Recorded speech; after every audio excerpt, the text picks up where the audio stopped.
Hello friends, मेरा नाम है विवेक गुप्ता और आप देख रहे हैं मेरा चैनल इंजीनियर विवेक गुप्ता। बहुत दिनों से मैंने कोई वीडियो नहीं बनाया था, तो मैं बहुत दिनों से ये सोच रहा था कि लॉकडाउन में हम किससे रिलेटेड ये वीडियो बनाएं, क्या करें। सो फाइनली मैंने ये प्लान किया कि मैं एक एजुकेशनल सीरीज़ बनाता हूँ और ये एजुकेशनल सीरीज़ बेस्ड होगी प्रोफेशनल फ़ोटोग्राफी के ऊपर। इसमें अलग अलग चैप्टर्स होंगे जिसमें मैं प्रोफेशनल फ़ोटोग्राफी से रिलेटेड अलग अलग टेक्निक्स आपको बताऊंगा कि आप कैसे एक बहुत अच्छी फ़ोटो क्लिक कर सकते हैं। आप जैसे कि स्क्रीन पे अभी देख पा रहे होंगे कि एक फ़ोटो मैंने यहाँ पे लगाई हुई है। ये मैंने ही अपने कैमरे से क्लिक की थी। तो चलिए शुरू करते हैं आज के इस वीडियो को बिना टाइम वेस्ट किए हुए। और फ्रेंड्स, अगर आप मेरे चैनल पे नए हैं तो प्लीज़ इस चैनल को लाइक सब्सक्राइब कर लीजिए, ज़्यादा से ज़्यादा इसको शेयर कीजिए। चलिए फ्रेंड्स, शुरू करते हैं। तो ये हमारा पहला चैप्टर है और ये बेस्ड होगा प्रोफेशनल फोटोग्राफी के ऊपर। पूरी एंटायर सीरीज़, मेरे चैनल का नाम है इंजीनियर विवेक गुप्ता और ये हमारा पहला चैप्टर है जो कि बेस्ड है टाइप्स ऑफ कैमरास के ऊपर। आप जैसे कि देख पा रहे हैं यहाँ पे मैंने कुछ different types of cameras show करने की कोशिश की है जो कि हम डे टू डे लाइफ में देखते हैं या हम यूज़ भी कर रहे होंगे। इसमें से हो सकता है कुछ कैमरा आपके पास हो, कोई कैमरा आप यूज़ भी करते हो।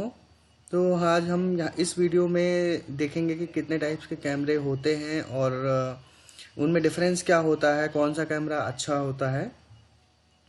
तो चलिए आगे चलते हैं, देखते हैं कि इस वीडियो में हमें क्या क्या देखने को मिलेगा। तो इस वीडियो में हम जो टॉपिक्स कवर करने वाले हैं वो है कि व्हाट इज़ अ कैमरा, कि कैमरा होता क्या है, टाइप्स ऑफ कैमरास, कि कैमरा कितने टाइप के होते हैं, मोस्ट पॉपुलर कैमरा जो बहुत ही ज़्यादा यूज़ होने वाला कैमरा कौन सा है, सेंसर टाइप, सेंसर क्या होता है, सेंसर के कितने टाइप्स होते हैं, पिक्सल साइज क्या होता है, फोटोग्राफ क्या होता है और हमें फ़ोटोग्राफ क्लिक करने की ज़रूरत क्यों होती है, इसके बारे में भी हम बात करेंगे। और जो बटन्स अवेलेबल होते हैं हमारे डीएसएलआर कैमरा में, हम उनके बारे में भी जानेंगे कि वो कैमरे के बटन कौन कौन से होते हैं और उनका फंक्शन क्या होता है। सो फ्रेंड्स, जो आप ये अलग अलग इमेजेस देख पा रहे हैं ये मैंने ही अपने डीएसएलआर से क्लिक करी हैं। तो पहला क्वेश्चन जो हमारा आता है इस वीडियो सीरीज़ का जो हम कर रहे हैं, जो कि पहला है टाइप्स ऑफ कैमरा। तो what is a camera, camera होता क्या है आखिर। ये देखिए कि इमोजी लगाने की कोशिश करें कि मतलब कैमरा है क्या आखिर, कैमरा जी भला है क्या। तो हम ये जानते हैं, देखते हैं कि a camera is a optical instrument use to record image. Optical instrument means light sensitive device. So camera एक लाइट सेंसिटिव डिवाइस है जो कि लाइट को रिकॉर्ड करता है, जो भी जितनी भी एरिया इसके सेंसर पे फॉल करता है उसको रिकॉर्ड करता है और उसको इमेज में कन्वर्ट करता है।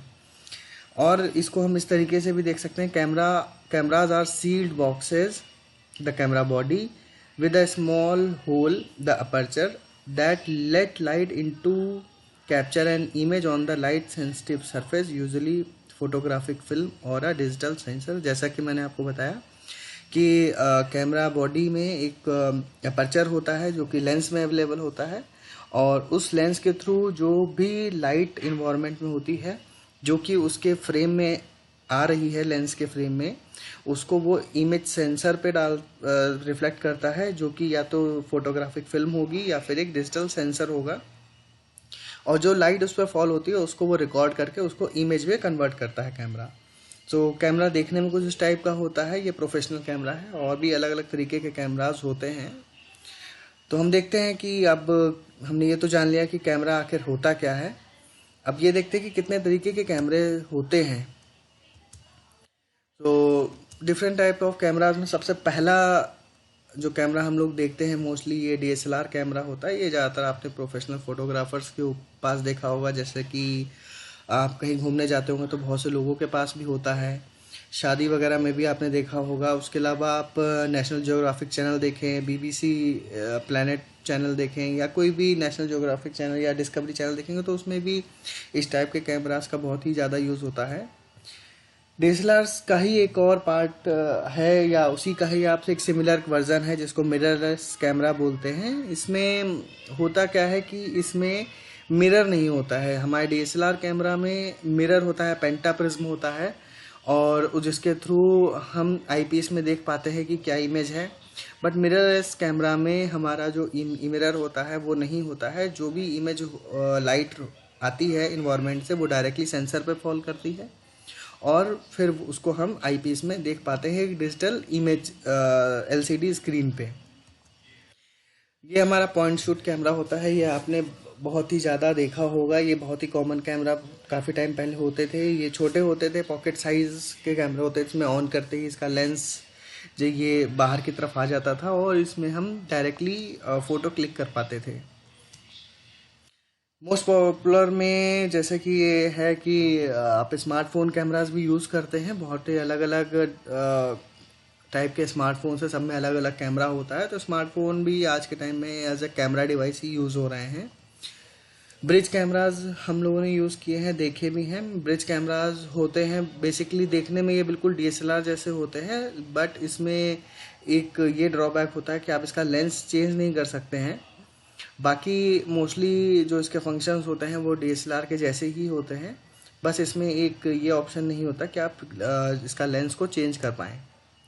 इसके अलावा ये फिल्म कैमरा होते हैं। फिल्म कैमरा आपने पहले टाइम में देखे होंगे जिसमें एक फिल्म रोल लगाया जाता था और एक रोल में करीब 30 से 35 फ़ोटो क्लिक हो जाती थी और एक बार क्लिक होने के बाद में आपको नया रोल लगाना होता था। तो आज ये कैमरा एब्सोल्यूट हो चुके हैं, मीन्स अब ये यूज़ नहीं होते हैं, लेकिन फिर भी एक टाइप के कैमराज हैं जो बहुत ही पॉपुलर हुआ करते थे। ये इंस्टेंट कैमरा भी बहुत ही पॉपुलर है आजकल। इंस्टेंट कैमरा आपने देखे होंगे, अक्सर मूवीज़ में भी दिखाते हैं कि फ़ोटो क्लिक करी और सेम टाइम पे ही इसमें ये नीचे प्रिंटर होता है जो कि आपकी फ़ोटो को प्रिंट करके आपके सामने दे देता है। सो आपने फ़ोटो क्लिक करते हैं और साथ ही साथ उसको प्रिंट भी कर पाते हैं। तो ये एक इंस्टेंट कैमरा का एग्जांपल है। डिजिटल साइन कैमरास होते हैं, ये ज़्यादातर वीडियोग्राफी के लिए इस्तेमाल होते हैं। इसमें फ़ोटो क्लिक करने का भी ऑप्शन होता है, बट ये बेसिकली वीडियो कैप्चर करने के लिए यूज़ किया जाता है। और इसके लास्ट में अभी जो कैमरा हम देखते हैं आसपास में वो होगा एक्शन कैमरा। ये ज़्यादातर गोप्रो या और भी अलग अलग कंपनी के आते हैं। ये बेसिकली एक्शन कैमरा होते हैं। एक्शन सीक्वेंस या फिर कोई बहुत ही फास्ट मूविंग ऑब्जेक्ट्स को कैप्चर करने के लिए, या फिर जैसे आप रेसिंग कर रहे हैं, उसमें आपने गाड़ी अपनी जो कार है, बाइक है, उसमें आपने इसको लगा लिया और फिर आप इससे कैप्चर कर सकते हैं। तो ये भी बहुत ज़्यादा ही यूज़ होता है। तो ये बेसिक कैमराज मैंने कुछ यहाँ पे शो करने की कोशिश करी जो आज के टाइम में या कुछ टाइम पहले हम लोग देखते थे हमारे आसपास में और बहुत ही ज़्यादा यूज़ होते हैं। तो अब देखते हैं कि मोस्ट पॉपुलर इन ये जो भी हमने कैमरे देखे इनमें से पॉपुलर कैमरा कौन सा है, बहुत सी ज़्यादा फ्रीक्वेंसी में यूज़ होने वाला कैमरा कौन सा है। तो फर्स्ट नंबर पे जो आता है, जो सबसे ज़्यादा यूज़ होते हैं कैमरा, वो है smartphone camera. Smartphone are the one of the widest and most popular cameras. तो क्योंकि ये बहुत ही इजी टू हैंडल होता है, इजी टू कैरी होता है, आप इसको पॉकेट में लेके जा पाते हैं। और इसमें सबसे अच्छी बात है कि आपने फ़ोटो क्लिक करी और इंस्टेंटली इसको शेयर कर सकते हैं फेसबुक, व्हाट्सएप, ट्विटर, इंस्टाग्राम और अलग अलग प्लेटफॉर्म पर। और बहुत से ऐप्स भी आते हैं जिसके थ्रू आप इन्हें एडिट कर सकते हैं। तो जो आपके स्मार्टफोन कैमराज हैं बहुत ही पॉपुलर हैं आज के टाइम में। इसके बाद सेकंड नंबर पे हमारे डीएसएलआर कैमराज बहुत ही पॉपुलर हैं। डीएसएलआर कैमरा मोस्टली आपको देखने को मिलेंगे लोगों के पास में, क्योंकि इसमें कई ऑप्शन होते हैं। जैसे कि आप इसका लेंस चेंज कर पाते हैं, आपको जैसी फ़ोटो क्लिक करनी हो तो उसके आप सीन के अकॉर्डिंग या आपके रिक्वायरमेंट के अकॉर्डिंग आप इसमें लेंस को चेंज करके आप फ़ोटो क्लिक कर पाते हैं। बहुत से ऑप्शंस अवेलेबल होते हैं इसमें। स्मार्टफोन के कंपैरिजन में डीएसएलआर में बहुत से ऑप्शंस अवेलेबल होते हैं कि आप अलग अलग वैरायटी की फ़ोटो लेकर पाते हैं। इसके अलावा हमारा एक्शन कैमरा भी बहुत पॉपुलर है। एक्शन कैमरा भी बहुत ज़्यादा लोग यूज़ करते हैं आज के टाइम में, क्योंकि इसमें अच्छी बात ये होती है कि वो साइज़ में बहुत छोटा होता है और इसमें आप कैसा भी वीडियो रिकॉर्ड कर सकते हैं। तो ये भी बहुत अच्छा ऑप्शन है आज के टाइम में। तो ये 3 मोस्ट पॉपुलर कैमराज जो कि बहुत ही वाइडली यूज़ होते हैं हमारे आसपास में, तो आप इन्हें देखेंगे भी, जिसमें स्मार्टफोन सबसे ज़्यादा कन्वीनियंट है। और आजकल तो स्मार्टफोन में आप देख रहे हैं कि 2 से 4 5 कैमरा तक के आ रहे हैं। कुछ वाइड एंगल कैमरा होता है, कुछ फोकल टेलीफोटो जूम कैमरा होता है। तो मीन्स बहुत ही वैरायटी भी दी जा रही है स्मार्टफोन में, क्योंकि लोग स्मार्टफोन को भी as a camera device use कर रहे हैं। अब बात करते हैं सेंसर की कि आखिर ये सेंसर है क्या। तो जैसे कि आप यहाँ पे देख पा रहे हैं, मैंने इमेज में शो करने की कोशिश करी है कि कैमरा बॉडी में ये अंदर की तरफ जो ये स्क्वायर शेप में या रेक्टेंगल शेप में जो आपको ये ब्लू या ग्रीन कलर में जो ये आपको डिवाइस सा दिख रहा है, यही इमेज सेंसर होता है। ये कैमरा बॉडी में या स्मार्टफोन में भी कैमरा के पीछे की तरफ ये फिट होता है। और इसका बेसिकली काम ये होता है कि जो भी लाइट लेंस के थ्रू आती है वो इसी इमेज सेंसर पे आती है, फॉल करती है। और जो लाइट इस इमेज सेंसर पे फॉल करती है ये उसको रिकॉर्ड करता है और उसकी इमेज जनरेट करता है। तो हमारे डिवाइस जैसे कि आपने देखा कि स्मार्टफोन है, डीएसएलआर कैमरा है, साइन कैमरा है, तो इन सबके साइज़ अलग अलग हैं। तो साइज़ अलग अलग होने की वजह से इन सबके सेंसर साइज़ भी अलग अलग होते हैं। किसी में छोटा सेंसर होता है, किसी में बड़ा सेंसर लगा होता है। जिसमें जितना बड़ा सेंसर साइज़ होगा आपकी फ़ोटो की क्वालिटी उतनी ज़्यादा अच्छी मानी जाती है। स्मार्टफोन का कैमरा में जो सेंसर होता है बहुत छोटे साइज़ का होता है। जैसे कि आप देख पा रहे हैं यहाँ पे शो करा गया है, स्मार्टफोन का जो सेंसर साइज़ होता है लगभग बहुत छोटा होता है। कैमरा आप देखते ही हैं, उसका पीछे का कैमरा कितना बड़ा होता है, तो उसी से आप इमेजिन कर सकते हैं कि उसका सेंसर साइज़ कितना बड़ा होगा। तो छोटा होने की वजह से आप उसमें फ़ोटो तो अच्छी ले पाते हैं, इंस्टेंटली ले पाते हैं, लेकिन उसके कुछ ड्रॉबैक्स भी हैं कि उसमें फ़ोटो में आपको वो डिटेल्स नहीं मिलते हैं, वो ऑप्शन नहीं मिलते हैं, वो क्लियरिटी नहीं मिलती जो कि आपको एक प्रोफेशनल कैमरे में मिलती है। तो जैसे कि यहाँ पे आप देख भी पा रहे हैं, लिखा हुआ भी है कि a bigger sensor area captures better quality. Means जितना बड़ा सेंसर साइज होगा आपकी इमेज की क्वालिटी उतनी अच्छी होगी, but requires larger diameter lens.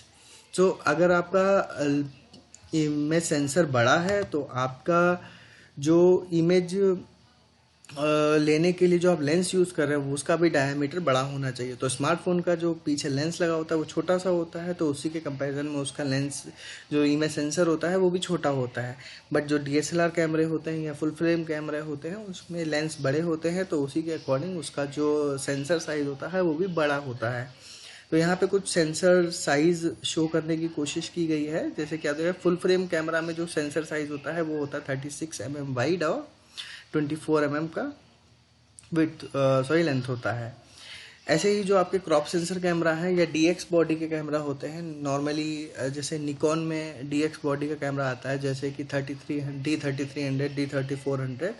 तो इनमें जो सेंसर साइज होता है वो फुल फ्रेम के मुकाबले थोड़ा छोटा होता है, जिसमें क्रॉप फैक्टर ऐड हो जाता है। क्रॉप फैक्टर का मतलब ये होता है कि अगर आप कोई लेंस का यूज़ कर रहे हैं, फॉर एग्जांपल अगर आपने फुल फ्रेम कैमरा में 20 mm का लेंस यूज़ किया है, तो जो आपको फ़ोटो क्लिक करके फुल फ्रेम में मिलेगी वो 20 mm के फोकल लेंथ पे ही मिलेगी। बट अगर वही सेम लेंस अगर आप एक क्रॉप सेंसर कैमरा में लगाते हैं जिसका क्रॉप फैक्टर जो है 1.5 है, तो जो आपको फोकल लेंथ मिलती है, आपने भले ही 20 mm का लेंस लगाया हो, बट जो आपका लेंस एक्चुअल में वर्क करता है वो 30 mm का हो जाता है, मीन्स 1.5 टाइम्स हो जाता है। सिमिलरली अगर आप सेम लेंस को किसी 1.6 क्रॉप फैक्टर के कैमरा जैसे कि कैनन वगैरह पे लगाते हैं, तो उसका जो क्रॉप फैक्टर है वो 1.6 है, तो उसी के कंपैरिजन वो और ज़्यादा हो जाता है फोकल लेंथ। तो कई मायने में ये अच्छा भी है। क्रॉप जो हमारे क्रॉप फैक्टर के कैमरा होते हैं या डीएक्स बॉडी के कैमरा होते हैं उसमें हमें अच्छी बात ये होती है कि आपको ज़्यादा बड़े फोकल लेंथ के लेंस की ज़रूरत नहीं पड़ती है। अगर आपको फॉर एग्ज़ाम्पल 400 mm का एक फोकल लेंथ की ज़रूरत है, तो आपको 400 mm के लेंस की ज़रूरत नहीं पड़ेगी। आप उससे कम फोकल लेंथ के लेंस से ही 400 mm के फ़ोटो को क्लिक कर पाएंगे। बट फुल फ्रेम जो कैमरा होता है उसका सेंसर साइज़ बड़ा होता है, तो जिस वजह से उसमें जो फ़ोटो के डिटेल्स होते हैं वो ज़्यादा ही अच्छे आते हैं। तो यहाँ पे और भी वैराइटीज़ है, जो सेंसर साइज़ है जो मार्केट में अवेलेबल हैं वो आप देख पा रहे हैं। तो जो स्मार्टफोन में क्या सेंसर साइज़ होता है वो बहुत ही छोटा होता है, जैसे कि यहाँ पे दिखाया गया है 1/2.5 इंच का होता है, और इसका जो क्रॉप फैक्टर होता है वो 6.0 का होता है। बट जो निकॉन या सोनी के DX बॉडी आती है उनमें जो सेंसर साइज आता है वो लगभग इस साइज़ का आता है, और इसका जो क्रॉप फैक्टर होता है 1.5 टाइम्स होता है। अब बात करते हैं पिक्सल साइज की। तो पिक्सल क्या है होता है, जब आप किसी भी इमेज को जूम करते हैं तो जो छोटे छोटे से ब्लॉक्स दिखते हैं जैसे कि यहाँ पे दिखाए गए हैं, तो जो सिंगल ब्लॉक होता है इसको 1 पिक्सल बोला जाता है। अब इसको ज़्यादा अच्छे से समझने के लिए मैंने यहाँ पे एक एग्जांपल दिखाया, जैसे कि मैंने पेंट में ये एप्पल लिखा था। अब जब मैंने इसको जूम करा तो आपने देखा कि ये जूम होने के बाद में एप्पल कुछ इस तरीके से दिख रहा है। तो जो इसमें देखिए छोटे छोटे से ब्लॉक्स, स्क्वायर ब्लॉक्स दिख रहे हैं, ये एक स्क्वायर ब्लॉक 1 पिक्सल बोला जाता है। तो जो भी आप इमेज कैप्चर करते हैं, मोस्टली आपने देखा होगा जब आप कैमरे की सेटिंग में जाते हैं तो वहाँ पे जो पिक्चर साइज होता है वो सेलेक्ट करने के लिए ऑप्शन आता है, जैसे कि 1096x764। तो जो पिक्सल साइज होता है इसका मीन्स ये होता है कि लेंथ और विड्थ में आपने कितने ब्लॉक्स को सिलेक्ट किया हुआ है। जितना आप सिलेक्ट करेंगे उतना ही वो ब्लॉक्स वहाँ पे अवेलेबल होंगे। तो जो अगर आपसे स्मार्टफोन में आजकल जैसे देखो ना 48 मेगापिक्सल का कैमरा आ रहा है, 48 मेगापिक्सल छोटे से सेंसर में 48 मेगापिक्सल आएगा, तो आप सोचिए इमेज क्वालिटी कैसी होगी। तो अगर हम कंपेयर भी करते हैं कि एक स्मार्टफोन के कैमरे की फ़ोटो क्वालिटी को एक DSLR के कैमरे की फ़ोटो क्वालिटी से, तो बहुत ज़्यादा अंतर है, क्योंकि दोनों के पिक्सल साइज़ में अंतर है। क्योंकि स्मार्टफोन का कैमरा का जो पिक्सल साइज़ होता है बहुत छोटा होता है, बहुत ही ज़्यादा छोटा होता है भाई। जो आपका DSLR कैमरा है या जो प्रोफेशनल कैमराज होते हैं उनमें जो पिक्सल साइज़ होता है वो काफ़ी बड़ा होता है। तो यहाँ पे डिफरेंस साफ साफ दिख रहा है कि स्मार्टफोन का सेंसर छोटा है तो इमेज क्वालिटी में तो डिग्रेड होता ही है, बट क्योंकि बहुत इजी टू हैंडल होता है, आप आसानी से उसको कहीं भी लेके जा सकते हैं। और बहुत सी जगह पे तो हमारे जो प्रोफेशनल कैमरा होते हैं वो बैन होते हैं, मीन्स आप वहाँ पे प्रोफेशनल कैमरा नहीं ले जा सकते। लेकिन क्या होता है कि स्मार्टफोन पता नहीं क्यों नहीं बैन किया जाता, स्मार्टफोन आप कहीं भी लेके जा सकते हो, कोई मना नहीं करता है। तो है तो कैमरा स्मार्टफोन में भी, DSLR भी एक कैमरा है। अगर आप DSLR से फ़ोटो क्लिक कर सकते हैं तो स्मार्टफोन से भी कर सकते हैं, बट ये लॉजिक समझ में नहीं आता कि आप DSLR को बैन कर देते हो और स्मार्टफोन को अलाउ कर दिया जाता है। तो फ़ोटो तो लोग DSLR की जगह पे स्मार्टफोन से भी क्लिक कर सकते हैं। तो बेसिकली वो अलग टॉपिक हो गया, बट हम यहाँ पे जिस टॉपिक के ऊपर डिस्कस कर रहे हैं वो ये है कि सेंसर साइज़। तो हाँ, ये बात श्योर है कि अगर आपके पास एक फुल फ्रेम कैमरा होगा तो वो बेटर होगा एक क्रॉप सेंसर कैमरा से। और अगर क्रॉप सेंसर को स्मार्टफोन से कंपेयर करें तो बिल्कुल ही बहुत ज़्यादा डिफरेंस है। आप एक स्मार्टफोन की फ़ोटो को क्रॉप सेंसर कैमरा या फुल फ्रेम कैमरा से कंपेयर नहीं कर सकते, दोनों में बहुत ही ज़्यादा डिफरेंस है। सिमिलर पिक्सल का भी अंतर होता है। तो पिक्सल आपने जैसे यहाँ देख पा रहे हैं, इसको आप अपने मोबाइल स्क्रीन पे या फिर अपने लैपटॉप पे, कंप्यूटर पे भी जूम करके किसी भी फ़ोटो को देख सकते हैं। जो भी छोटे छोटे ब्लॉक्स दिखते हैं इन्हें 1 पिक्सल बोला जाता है। अब बात आती है कि एक फोटोग्राफ होता क्या है। फोटोग्राफ क्या है? तो a photograph is an image created by light falling on a photosensitive surface, usually photographic film or an electronic image sensor। बात बहुत ही साफ सी है कि फोटोग्राफ है क्या, कि जब भी लाइट रेज को, जो भी किसी ऑब्जेक्ट पे फॉल होके जो रिफ्लेक्ट होके लाइट रेज आ रही हैं, जैसे कि हम अपनी आंखों से देखते हैं, सिमिलरली जो लाइट रेज रिफ्लेक्ट होके आती हैं किसी इमेज सेंसिटिव डिवाइस पे, जैसे कि या तो फोटोग्राफिक फिल्म या फिर इलेक्ट्रॉनिक इमेज सेंसर, उस पर जब फॉल करती है वो लाइट, तो वो एक ग्राफ जनरेट होता है जिसको हम फोटोग्राफ बोलते हैं, और वो एक इमेज क्रिएट होती है जिसको हम देख पाते हैं। तो बैकग्राउंड में भी मैंने यहाँ पे फोटोग्राफिक लगाई हुई है। तो ये सिंपल आप इससे भी समझ सकते हैं कि जो इसमें इमेज दिख रही है वो है क्या। एक्चुअल में जो भी लाइट किसी भी ऑब्जेक्ट पे फॉल होके रिफ्लेक्ट होके हमारे कैमरा के सेंसर पे वापस आती है, जिसे हमारा कैमरा का सेंसर सेंस कर पाता है या रिकॉर्ड कर पाता है, उसको वो एक इमेज के फॉर्म में हमें दिखा देता है। तो यहाँ पे जिस तरीके से हमारी ये इमेज रिकॉर्ड हुई है, सिमिलरली इसी को ही फोटोग्राफ कहा जाता है। अब एक क्वेश्चन राइज ये होता है कि हमें फोटो कैप्चर क्यों करनी होती है, why we capture a photograph. तो उसका सिंपल सा लॉजिक ये होता है कि people take pictures to capture the special moments of their life and the time spent with their loved ones. Every picture has a story behind it. So ये बहुत ही important है कि हमें जब भी हम कोई फ़ोटो क्लिक करते हैं तो चाहे हम इंटेंशनली करें या बिना इंटेंशनली करें, बट हर फोटो के पीछे एक स्टोरी होती है. डिपेंड करता है कि आप किस इंटेंशन से उस इमेज को देख रहे हैं. आपको वो स्टोरी दिखती है और कभी नहीं दिखती है. मोस्ट ऑफ द टाइम आपने देखा होगा कि आपने कोई भी फ़ोटो क्लिक करी, आप उसको जब अपने मोबाइल आप सामने देख के सीन को देख के तो आप फ़ोटो क्लिक कर लेते हैं, क्योंकि आपके दिमाग में, आपके माइंड में एक स्टोरी चल रही होती है. बट जैसे ही आप फ़ोटो क्लिक करके अपने कैमरा के स्क्रीन पे या फिर स्मार्टफोन के स्क्रीन पे उस फोटो को देखते हैं तो कहीं ना कहीं आपको वो स्टोरी मिसिंग लगती है. तो आप क्या करते हैं, उसको इंस्टेंटली डिलीट कर देते हैं. सो फ्रेंड्स, ये प्रैक्टिस बहुत ही गलत है. आपको तुरंत के तुरंत कोई भी फ़ोटो को डिलीट नहीं करना चाहिए. जब भी आप कोई फ़ोटो क्लिक करें उसको अपने कैमरे में रहने दीजिए. उसको बाद में जब घर पे जाएं या जहाँ पे भी आप स्टे कर रहे हैं वहाँ पे जाएं, उसको वापस से रिव्यू करिए. तुरंत डिलीट करने से ये होता है कि आपने जब फ़ोटो क्लिक करी थी तो आपका एक इंटेंशन था उस इमेज को लेके जो कि उस टाइम पे फुलफ़िल नहीं हुआ, इसलिए आप डिलीट कर रहे थे. लेकिन हो सकता है जब आप उसको वापस जाएं और जब आप उसको फ़ोटो को दोबारा से देखें तब तक आप वो जो इंटेंशन होता है वो हट चुका होता है. उस वक्त जब आप फ़ोटो को देख रहे होते हैं तो आपका इंटेंशन ये होता है कि आपने जो फ़ोटोज़ क्लिक करी है आप उनको रिव्यू कर रहे हैं. हो सकता है कि आपको जो फ़ोटो उस वक्त अच्छी नहीं लग रही थी वो फ़ोटो में आपको एक स्टोरी दिखे और उस स्टोरी के चलते वो फ़ोटो आपको बहुत अच्छी लगे. तो इसलिए किसी भी फ़ोटो को इंस्टेंटली डिलीट ना करें और उसको बाद में रिव्यू करें और उसको बार बार देखें. किसी भी फ़ोटो को बार बार देखने के बाद ही उसमें हमें एक जो स्टोरी होती है वो समझ में आती है. जैसे कि ये फ़ोटो जो मैंने बैकग्राउंड में अभी लगाई है, जब मैंने क्लिक करी थी DSLR से तो मुझे बहुत ही अच्छी नहीं लगी थी. मैं इसको डिलीट करने वाला था. बट क्या हुआ कि मैंने सोचा कि चलो छोड़ो, इमेज मतलब कैमरे में कौन सा स्पेस की प्रॉब्लम है, और लैपटॉप भी मैं साथ में लेके गया हुआ था जब घूमने गया था. तो मैं सोचा कि अगर ज़्यादा हो जाएंगी फ़ोटो तो मैं अपने लैपटॉप में ट्रांसफ़र कर लूँगा. बट हुआ क्या, जो मैंने आपसे बात कही कि जब मैं वापस से अपने होटल गया, मैंने इस फ़ोटो को दोबारा से देखा तो मुझे फ़ोटो सच में बहुत अच्छी लगी. मैं देखा कि नहीं, इसमें तो बहुत कुछ है, बहुत सारे डिटेल्स हैं, बहुत ये फ़ोटो भी एक स्टोरी शो कर रही है मुझे. यहाँ पे आप जैसे देख पा रहे हैं कि बहुत सारे पहाड़ हैं, एक अलग सा फॉग है जो कि नीचे नीचे बह रहा है, दिख रहा है. आसमान में भी बादल जो हैं अलग टाइप से एक इमेज क्रिएट कर रहे हैं. नीचे जो हैं घर हैं.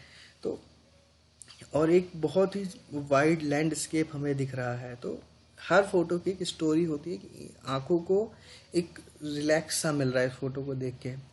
जो कि जब मैंने कैप्चर किया था उस टाइम पे मैं ये सोच के फ़ोटो क्लिक कर रहा था कि नहीं, मैं तो बहुत ऑसम फ़ोटो लूँगा.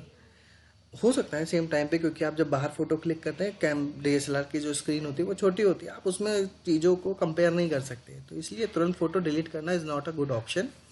सो इस पॉइंट को हमेशा याद रखिए कि every picture has a story behind it. So इस स्टोरी को जानने के लिए किसी भी फ़ोटो को आप क्लिक करते हैं उसको डिलीट बिल्कुल मत कीजिए. उसको रखिए, उसको बाद में रिव्यू कीजिए, बार बार रिव्यू कीजिए. और अगर आपको फ़ोटो अच्छी नहीं लगे तो किसी और को दिखाइए, अपने साथ फ्रेंड्स को दिखाइए, अपने लव्ड वंस को दिखाइए, अपने फैमिली में जो हैं उनको दिखाइए. क्योंकि सबका इंटेंशन अलग होता है किसी फ़ोटो को देखने के लिए. तो हो सकता है कोई एक ऐसी चीज़ हो जो आपने उस फ़ोटो में नोटिस ना करी हो और वो नोटिस उन्होंने कर ली और वो आपको बताया, तो वो फ़ोटो एक आपको अलग ही लेवल पे लेके जाती है. So while some take pictures as it's their passion.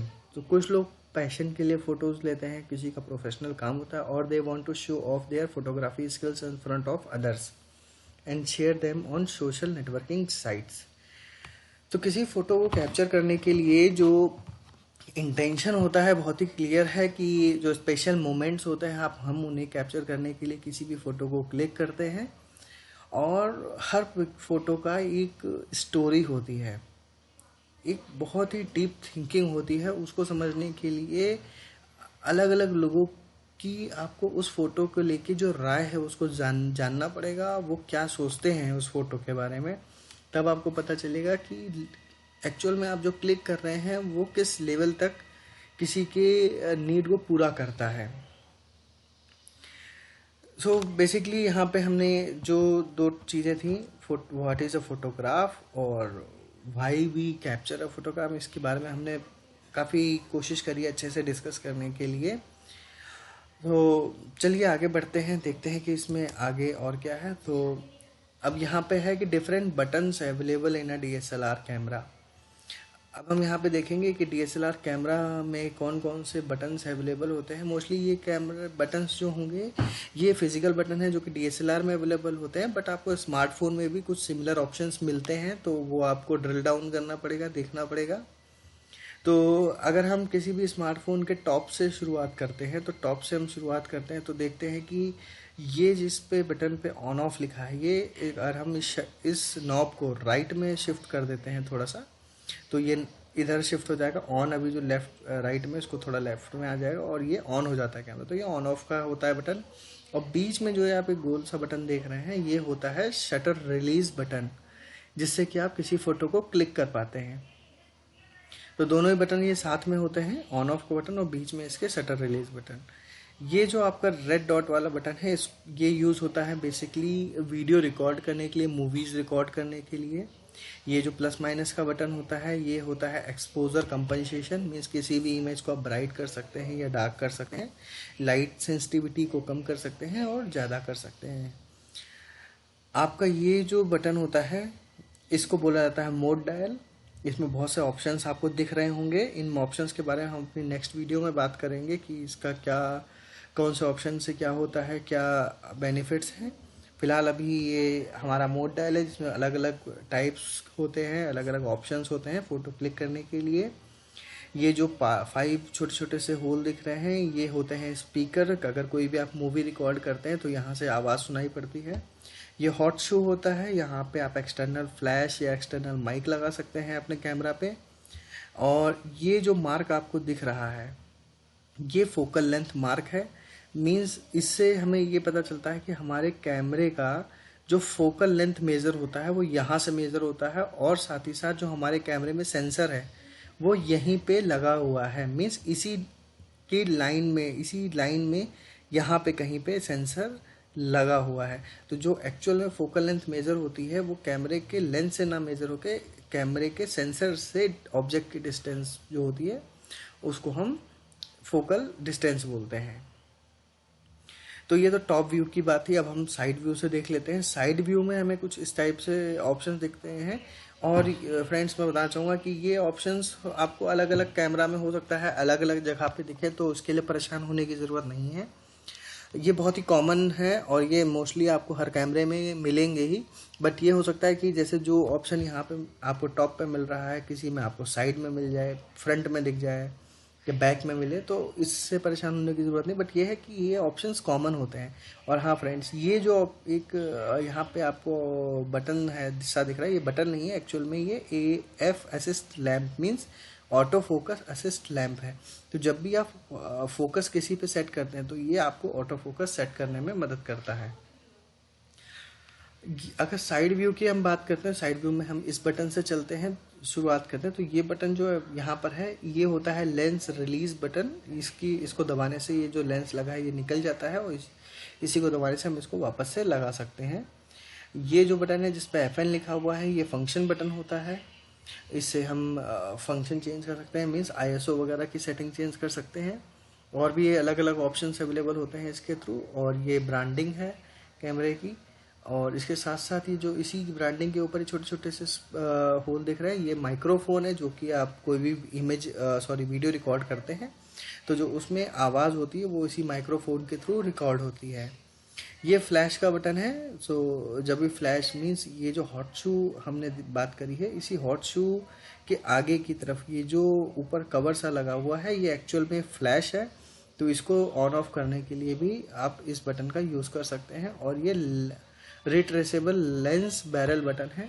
इसका यूज़ होता है, आप इस बटन को दबा के लेंस का जो फोकल लेंथ है वो कम ज़्यादा कर सकते हैं।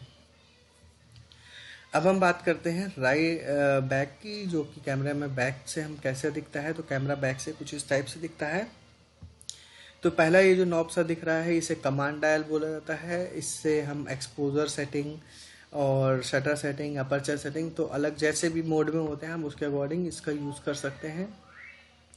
ये हमारा मल्टी सिलेक्टर होता है, जिससे आप किसी भी ऑप्शन में या फोटो में लेफ्ट राइट अप डाउन जा सकते हैं। ये ओके का बटन है। ये डिलीट का बटन है। ये आपका रिलीज मोड बटन है। रिलीज मोड बटन मीन्स यहाँ से आप सेटिंग कर सकते हैं किसी भी फ़ोटो को आपको इंस्टेंट पे क्लिक करना है, 2 सेकेंड या 5 सेकेंड के गैप से क्लिक करना है, 10 सेकेंड के क्लिप्स गैप से क्लिक करना है, या सिंगल शॉट लेना है, मल्टी शॉट लेना है, तो वो सब सेटिंग्स आप इस बटन के थ्रू कर सकते हैं। ये आपकी एलसीडी स्क्रीन होती है कैमरे के पीछे में, और ये आपका इन्फॉर्मेशन का बटन होता है। इसको दबाने से फ़ोटो से रिलेटेड आपकी इन्फॉर्मेशन शो हो जाती है। ये जूम आउट का बटन है।